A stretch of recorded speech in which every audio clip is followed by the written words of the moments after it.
All right, so today we're going to dive into the incredible story of BKS Iyengar. This is a man who didn't just do yoga, he took it, reforged it, and hammered it into a powerful tool for transformation, starting with his own broken body.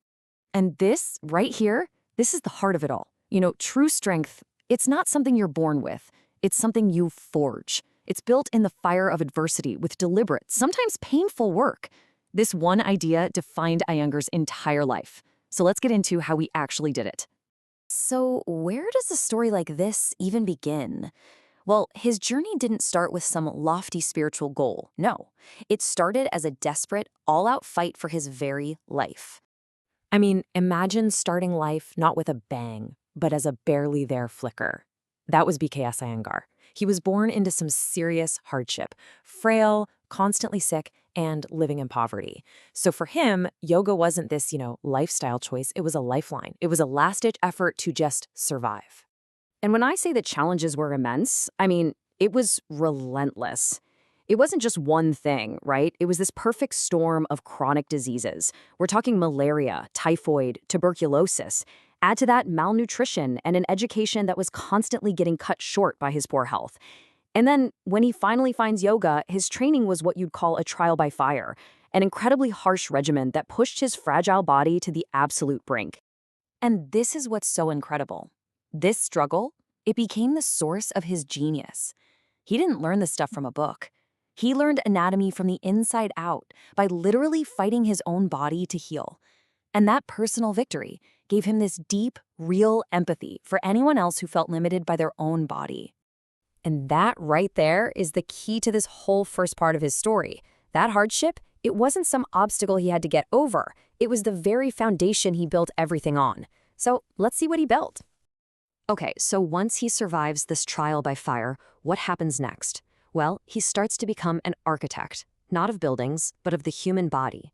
He got obsessed with the precise geometry of being alive.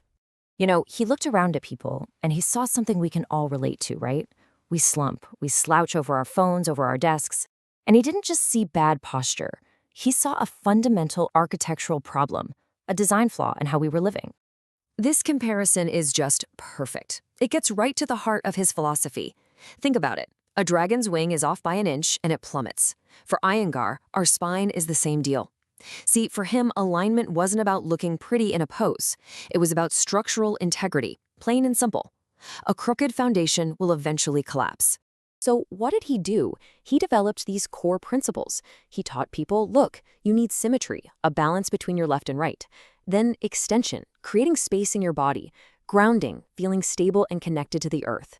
And maybe most importantly, intelligent action, doing every single movement with awareness. He gave us a blueprint for our own bodies. And his dedication to figuring all this out, it was absolutely legendary. I mean, people say he could hold a single pose for hours. And this wasn't some party trick, That was his laboratory. It was his deep dive into exploring every tiny nuance of a pose and its effect on the body. So the message here is pretty clear, right? Ignoring your own body's structure is basically asking for trouble.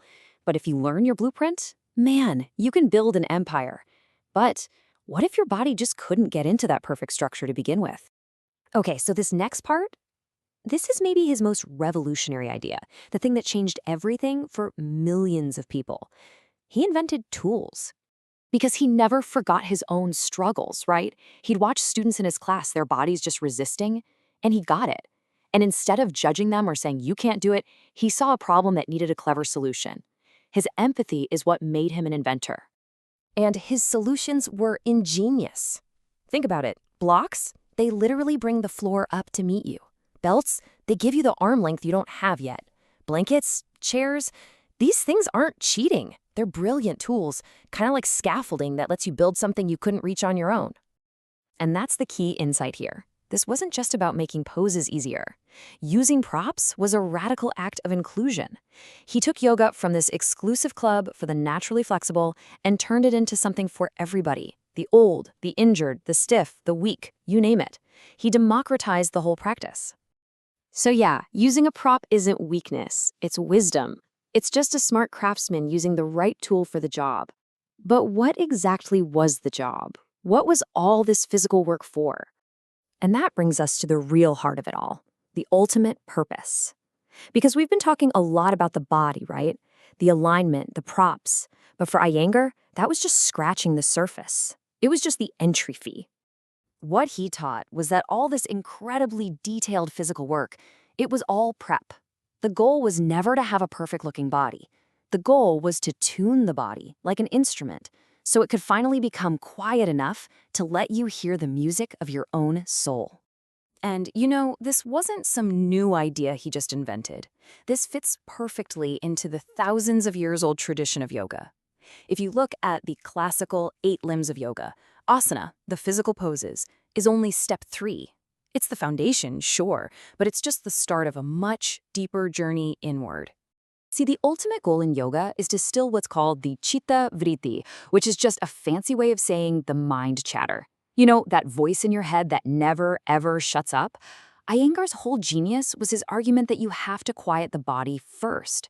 Get the body stable and still, and only then do you have a shot at quieting the mind. And that, right there, is the final destination. All the physical stuff, that's just the map that gets you to the mouth of the cave. The real treasure, the brightest jewel, well, that's found in the deepest, quietest part of yourself. So, at the end of the day, the story of BKS Iyengar is this incredible testament to transformation. I mean, this man literally took a dying ember and forged it into a blazing fire. And his whole life, his whole journey, it really leaves us with just one powerful question to ask ourselves. What inner flame will you forge?